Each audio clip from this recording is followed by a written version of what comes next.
தெரியுமா அந்த பாலம்? நரகத்துக்கு அதை கடந்தாதான் எங்க போக முடியும்?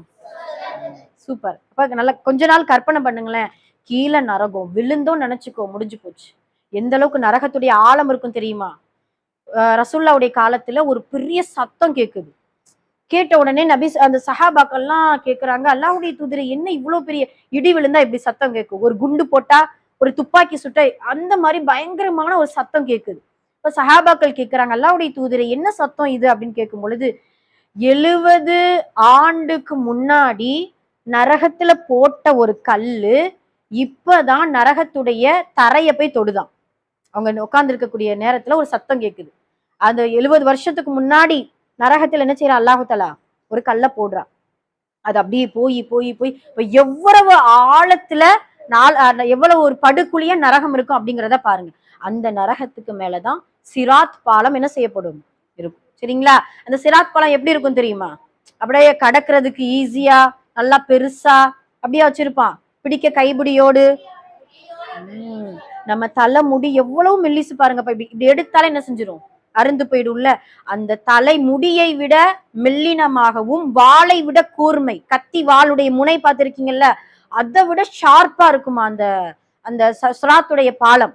அதுல கடக்கிறதுக்கு நான் இப்ப சொல்லக்கூடிய அமல்கள் இன்ஷா அல்லாஹ் பயன்பெறும். சரிங்களா? அப்ப நீங்க என்ன செய்யணும்? நல்லா கவனிக்கணும். அந்த இடறி விழுந்தோம் நினைச்சுக்கோ, முடிஞ்சு போச்சு. அல்லாஹ் பாதுகாக்கணும். நரகத்துடைய படுகொலியில தான் அந்த அந்த இடறி விழும் பொழுது நம்ம விழுந்துருவோம். அல்லாஹ் பாதுகாக்கணும். அப்ப என்ன தேவை? அந்த சிராத் பாலத்தை கடப்பதற்கு என்ன தேவை அப்படின்னா, அந்த பாலம் கொஞ்சம் இருள் சூழ்ந்த பாலம். அந்த பாலம் எப்படி இருக்கும்? இருட்டா இருக்கும்பா. ஏன் மாஷர் மைதானமே இருட்டு தானே, அதுல வெளிச்சமே கிடையாது. நீங்க யோசிக்கலாம், சூரியன் நமக்கு மேல தானே இருக்குது, இவ்வளவு உயரமா சூரியன் இருக்கும்பொழுது, இவ்வளவு வெளிச்சம் இருக்கும் பொழுது இந்த உலகத்துல மாஷர் மைதானத்துல நமக்கு தலைக்கு உச்சியில சூரியன் இருக்கும். அப்படிதானம்மா? அந்த சூரியன் உஷ்ணத்தினால நமக்கு என்ன ஏற்படும்? வியர்வைகள்ல மூழ்கி போயிடுவோம். அந்த அளவுக்கு கொடூரமானது மஹ்ஷர் மைதானம். இருந்தாலும் சூரியன் இருந்தாலும் அங்க மஹ்ஷர் மைதானத்துல லைட் கிடையாது, வெளிச்சம் கிடையவே கிடையாது. காஃபிர்கள், முக்மீன்கள், முஸ்லிம்கள் நம்ம எல்லாருமே இருட்டுக்குள்ளதான் நிக்க போறோம். என்ன வெளிச்சம் வரும் தெரியுமா? எதை வச்சு அல்லாஹ் தஆலா வெளிச்சத்தை கொடுப்பான் தெரியுமா? நாம் செய்யக்கூடிய அமல்களை வச்சுதான், அமல்களை கொண்டுதான் நமக்கு பேட்டரி கொடுப்பான்.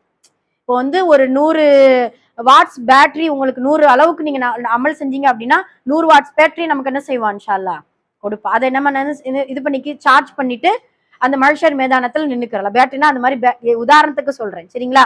அப்ப நல்ல அமல்கள் நம்ம எவ்வளவுக்கு எவ்வளவு செய்யறோமோ அந்த அளவுக்கு மஹ்ஷர் மைதானத்துல நமக்கு டார்ச் லைட் கிடைக்கும்.